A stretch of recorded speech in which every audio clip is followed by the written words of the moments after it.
하나님 말씀 함께 보겠습니다. 요한 1서 4장 16절입니다.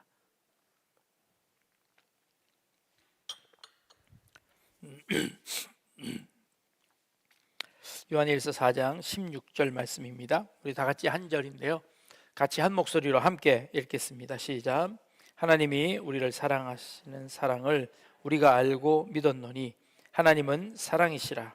사랑 안에 거하는 자는 하나님 안에 거하고 하나님도 그의 안에 거하시느니라. 아멘. 여러분, 미국에 아주 유명한 학자 중에 침팬지를 연구하는 학자가 있어요. 제인 구달이라는 이화여자대학교의 그 교수인 최재천 교수의 스승이에요. 근데 이분이 쓴 책 중에 곰비의 침팬지라는, 이분은 평생 침팬지만 연구하신 분이에요. 근데 침팬지를 연구하는데 침팬지 한 큰 무리가 있는데 그 큰 무리가 이렇게 이동을 하다가 조그만 침팬지 무리를 발견을 합니다. 그러니까 자기와 전혀 다른 문화권이니까 전혀 다른 그룹의 힘이 없는 침팬지 그룹을 딱 만나잖아요. 그러면 이제 어떻게 반응하는지를 봤더니 이 작은 그룹에 아빠도 있고 엄마도 있고 그리고 새끼도 있고 이렇게 있을 거 아니에요.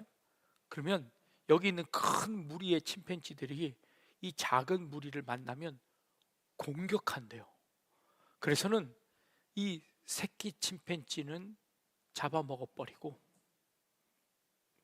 수컷은 가서 때려 죽여서 없애버리고, 그리고 암컷들만 자기한테 데리고 가버리는, 정복해버리는 거예요. 이게 동물의 세계지요. 이게 동물의 세계예요. 그러니까 자기 무리에게 위협이 되는, 그러니까 먹을거리들을 빼앗아가니 자기 무리에 침범을 하면 그 조그만 무리들을 이렇게 완전히 제거해버리는, 이게 동물의 세계입니다. 이건 그 동물들의 본능이지요.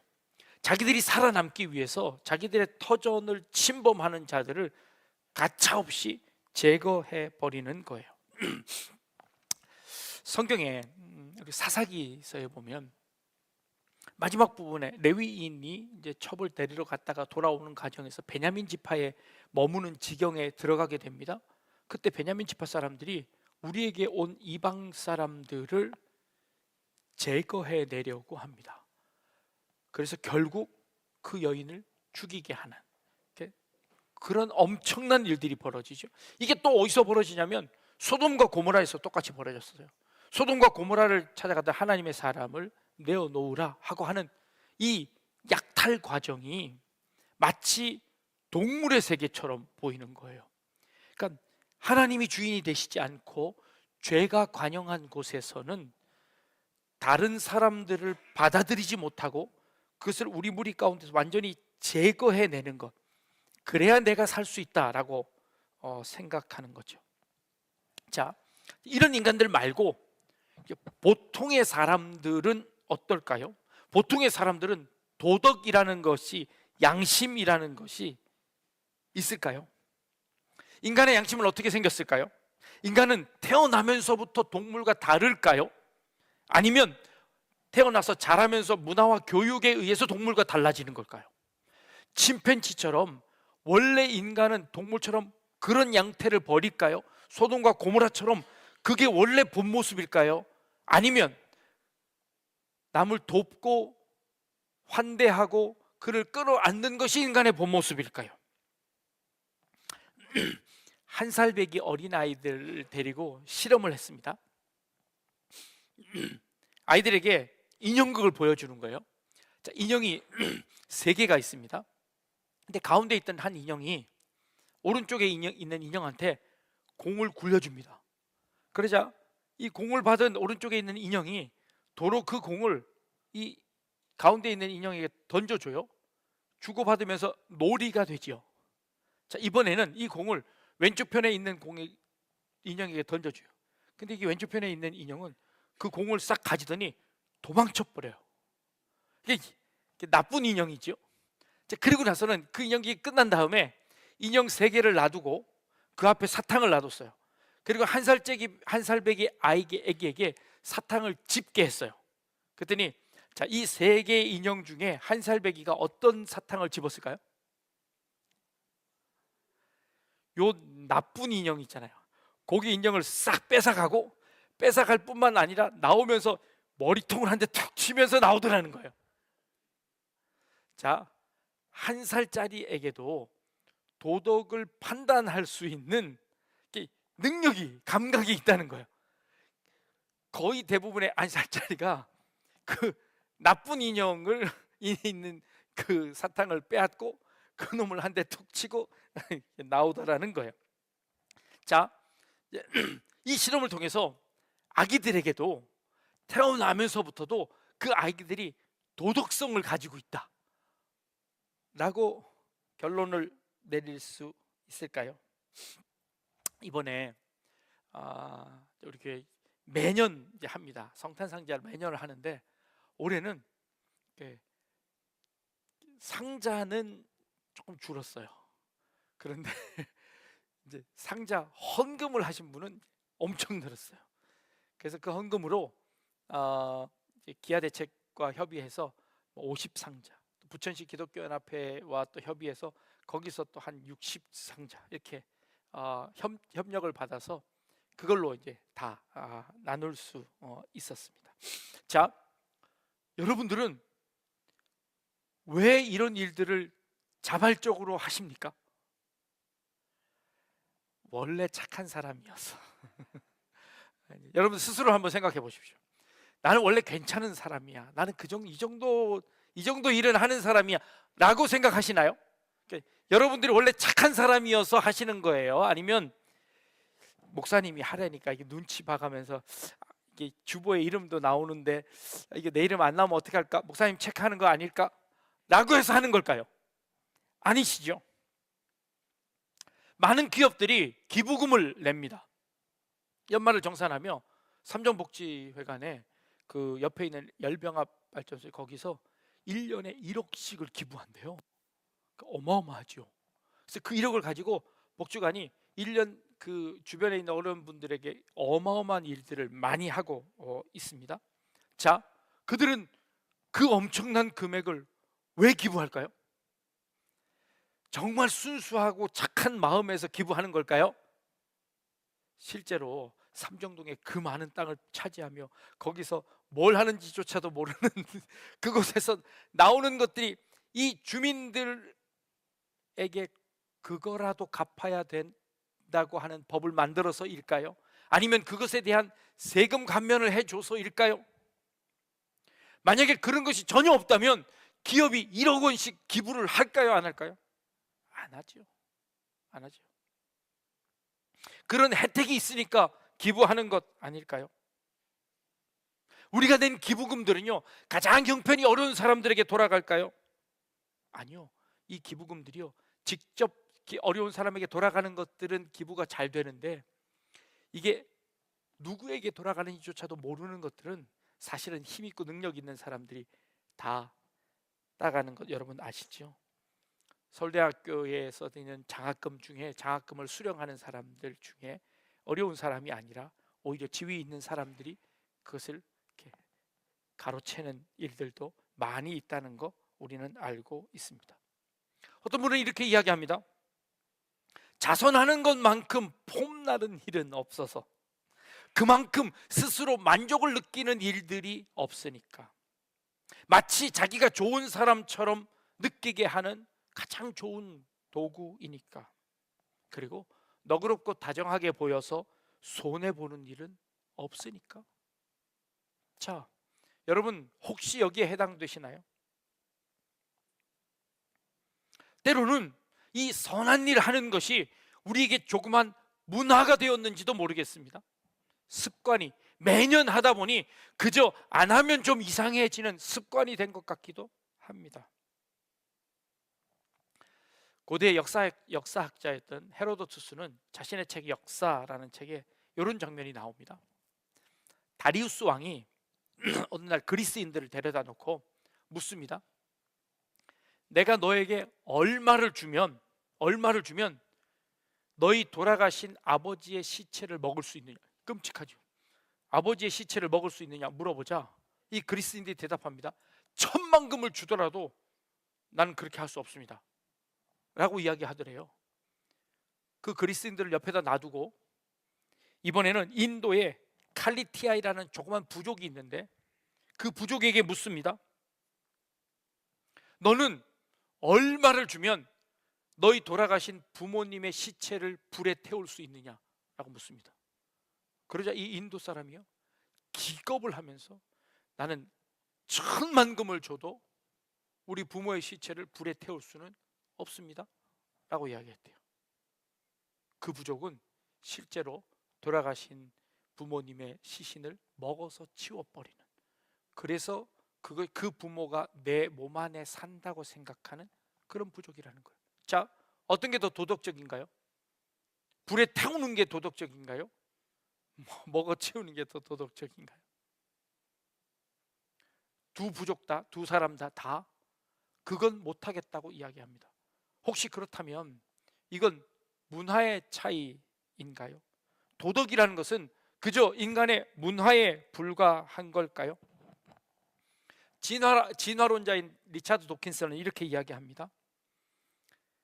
선한 일을 하는 것, 착한 일을 하는 것, 그래서 협력하는 것이 진화론적으로 살아남을 확률이 더 높기 때문에 그 착한 일을 했던 사람들이 진화하면서 그 사람들이 살아남은 것에 불과하다고 이야기합니다. 선한 일을 하는 것이 그것이 뭐가 대단한 일이 아니라 서로 협력하고 싸우지 않고 협력하면 다른 부족에 비해서 더 힘이 강하니 그 부족이 다른 부족을 이겨 살아남을 확률이 더 높으니까 그런 사람들이 살아남아서 지금 인류가 이렇게 돕는 일들이 점점점 많아진 것이다 라고 진화론적으로 설명하기도 합니다. 뭐가 옳을까요? 왜 우리는 선한 일을 하고 그 선한 일을 한 것에 대해서 만족감을 느끼는 걸까요? 그리고 선한 일을 하도록 왜 독려하는 걸까요? 어쩌면 이게 본능일까요? 아기들이 선천적으로 그 도덕적 감각이 있다는 거 아까 말씀을 드렸습니다. 그런데요, 이게 참 재미있는 게 그 도덕적 감각은요, 자신에게 영향을 주지 않는 행동에서는 그렇게 도덕적인 판단을 하는데 이해관계가 얽혀지면 아기들도 거부하더래요. 이걸 어떻게 알았냐면 학자들이 재밌는 실험을 되게 많이 해요. 아이들이 공갈 젖꼭지를 이렇게 빨면 공갈 젖꼭지를 빨 때 이렇게 한번 이렇게 빠는 이렇게 간격이 있잖아요. 이걸 평균을 낸 거예요. 그러니까 한 번 빨고 쉬었다가 한 번 빨고 쉬었다가 하는데 요 간격을 어떨 때는 빨리 빨고 어떨 때는 천천히 빨고 하는 요거 평균을 내서 요 평균보다 빨리 빨 때는 엄마가 책을 읽어주고 엄마 목소리로, 평균보다 늦게 빨 때는 이상한 남자가 책을 읽어주는 거예요. 이 아이가, 이 갓난 아이가 이걸 판단해서 조정을 하는 거예요. 어떻게 조정했을까요? 엄마 목소리를 듣고 싶어서 계속 빨리 빠는 거예요. 그래서 엄마 목소리를 훨씬 더 선호하게 되더라는 거예요. 본능이에요. 나와 다른 사람을 배척하고 나와 친근감이 있고 내가 익숙한 것에는 훨씬 더 친숙해서 그걸 계속 누리려고 하더라는 거예요. 인간의 도덕 감각이라는 거, 이거 어린아이의 이 감각이라는 거 어쩌면 본능일 수도 있겠다라는 그런 생각을 해봅니다. 자, 그렇다면 기독교인들은, 우리들은 왜 이런 일들을 자꾸 강조하는 걸까요? 왜 우리 교회는 맨날 연말만 되면 이걸 갖고 오라고 강조를 하고 또 1년에 4번씩 봉사를 하고 도대체 이걸 왜 해야 하는 걸까요? 그 하는 이유는 뭘까요? 그러면 우리 가끔 성도님들이 우리 교회는 말이야 이런 것도 해, 우리 교회는 말이야 다른 교회 니네 교회 그런 거 안 하잖아, 우리는 이런 것도 해, 자랑하는 걸까요? 아니 그것 뿌듯한 마음이 사실 없지는 않지만 그것 때문일까요? 왜 우리는 그걸 해야 하는 걸까요? 자, 천국에 가기 위해서 하십니까? 우리의 선한 행동은 천국을 얻기 위해서 하는 걸까요? 우리의 선한 행동은 천국 가는 건 예수 믿어서 가는데 천국 가서 상급을 받기 위해서 가는 걸까요? 하는 걸까요? 아니면 칸트의 주장처럼 도덕적 의무, 이건 당연한 것이기 때문에 하는 걸까요? 하나님의 명령이기 때문에 하는 걸까요? 아니면 인간의 본능인가요? 에베소서 2장 10절 말씀에 우리는 그가 만드신 바라 그리스도 예수 안에서 선한 일을 위하여 지으심을 받은 자니 이 일은 하나님이 전에 예비하사 우리로 그 가운데 행하게 하려 하심이니라 라고 말씀하십니다. 자, 에베소서 2장 10절 말씀을 뭐라고 이야기할 수 있나요? 하나님이 우리를 그렇게 만드셨대요. 우리는 선한 일을 위해서 지으셨대요. 하나님이 우리에게 명령하셨어요. 그래서 그 하나님의 뜻에 순종해야 하기 때문에 우리는 착한 일을 하는 걸까요? 그래서 하나님의 말씀에 순종하지 않으려면 오늘은 나 순종 안 할래, 그리고 안 해도 되는 걸까요? 마태복음 15장 5장 16절에 이같이 너희 빛을 사람 앞에 비추게 하여 그들로 너희 선한 행실을 보고 하늘에 계신 너희 아버지께 영광을 돌리게 하라. 의무 아니에요. 하나님께 영광을 돌리기 위해서 너희는 반드시 선한 일을 해야 한다. 이거 우리의 의무이기 때문에 하는 걸까요? 야고보서 2장 26절 영혼 없는 몸이 죽은 것 같이 행함이 없는 믿음은 죽은 것이니라. 행하지 않는 믿음은 죽은 것이니 우리의 믿음이 살아있음을 확인하고 그 확인하기 위해서 우리는 이 일을 계속 해야 하는 것 의무일까요? 갈라디아서 6장 9절 우리가 선을 행하되 낙심하지 말지니 포기하지 아니하면 때가 이름에 거두리라. 그러므로 우리는 기회 있는 대로 모든 이에게 착한 일을 하되 너희 믿음의 가정에게 더욱 할지니라. 이거는 믿는 자들에게 해야 하는 의무인가요? 마태복음 13장에 너희는 세상의 소금이라 너희는 세상의 빛이라 라고 말씀하셨으니 우리는 그 일을 행하는 걸까요? 내가 너희에게 행한 것 같이 너희도 행하게 하려 내가 본을 보였노라. 예수님께서 미리 행하셨으니 우리도 그 예수님이 행하신 대로 예수를 믿는 자들이니 예수님 따라서 행하려고 해야 하는 일일까요? 네, 이 모든 것들이 답은 될 겁니다. 이 모든 것들이 어떤 일부분의 해답은 될 겁니다.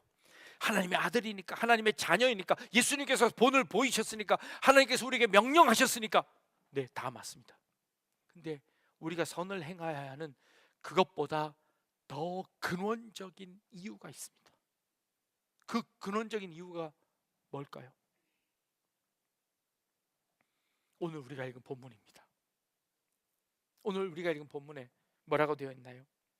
하나님이 우리를 사랑하시는 사랑을 우리가 알고 믿었노니 하나님은 사랑이십니다. 하나님의 본질이 뭐라고요? 하나님의 본질 자체가 사랑이라고 말씀하십니다. 그 하나님의 본질이 사랑이신데 그 사랑이 우리에게 와서 우리는 그 사랑을 알게 되었습니다. 그 사랑으로 인해서 우리가 살아났습니다. 그 사랑으로 인해서 살게 되었습니다. 그러니 우리의 삶의 자체의 본질도 사랑이라고 말씀하시는 겁니다. 본능요? 아니, 그 본능을 뛰어넘는 우리 자체, 아니 하나님 자체가 사랑이시라고 말씀하시는 겁니다. 그래서 우리가 행하는 그 사랑의 일들은 그저 보기에 좋고 그저 우리의 만족감을 느낄 그런 차원을 넘어서 우리의 존재 자체의 의미이고 우리 존재 자체가 행해야 하는 그 본질이라고 말씀을 드리는 겁니다. 왜요? 하나님은 사랑이기 때문입니다. 여러분, 하나님이 보이십니까? 하나님을 볼 수 있습니까? 없습니다. 근데 그 하나님의 사랑을 보여달라고 하면 뭘 보여줄 수 있습니까? 그 하나님의 사랑이 날 살렸습니다. 그 하나님의 사랑이 날 구원했습니다. 그 하나님의 사랑이 하나님이 인간이 되셔서 우리를 구원하셨습니다. 그래서 내가 그 구원으로 말미암아 새 생명을 얻었습니다. 이게 하나님의 모습입니다. 이게 하나님의 사랑의 모습입니다. 그게 하나님의 사랑의 본질입니다. 우리는 그 본질을 따라 사는 겁니다. 때론 우리의 자랑거리이기도 하지만, 그러나 그 자랑을 위해서, 천국을 가기 위해서, 천국의 상급을 받기 위해서, 그런 차원을 넘어서 이건 우리 기독교인들의 본질이라는 겁니다. 우리의 삶의 근원이라는 겁니다. 그래서 우리는 그 일을 끊임없이 해야 하는 것이죠. 그것에 어떠한 열매가 없더라도, 그것을 통해서 우리가 어떤 상급이 없더라도, 그것을 통해서 내게 오는 어떤 이익이 없더라도 하나님이 우리를 그렇게 사랑하셨기에 우리도 그렇게 사랑하며 살아야 하는 것이 우리 인간의 본 모습이다 라고 말씀하시는 겁니다. 그런 저런 모습들을 열거해 드렸습니다. 여러 실험들을 통해서 세상 사람들은 그 사랑의 근거가 어디 있는지를 찾으려고 합니다. 그러나 그들은 찾을 수 없습니다. 그들은 해답을 찾아낼 수 없습니다. 그것 때문에 그저 진화론의 도구로서 협력하니 잘 버텨내더라, 그건 결과일 뿐입니다. 그들은 이 본질의 의미를 깨닫지 못합니다. 그 본질은 하나님이 사랑이시기 때문입니다. 그리고 그 사랑 때문에 우리 인간이 살아났습니다. 그리고 살아난 우리는 그렇게 살아야만 합니다. 이것이 우리 그리스도인들의 삶이라고 말씀드리는 겁니다. 2024년 한 해 우리 약대주와 함께 우리 성도님들 정말 잘 살아내셨습니다. 정말 하나님의 그 말씀대로 잘 순종하며 살아내신 줄로 믿습니다. 2025년도에도, 아니 주님 오시는 그날까지 사랑이신 그 본질의 하나님의 모습을 우리의 마음속에 담아 살아낼 수 있는 그런 우리 성도님들 다 되실 수 있기를 주님의 이름으로 축복합니다. 네. 우리 함께 기도하겠습니다.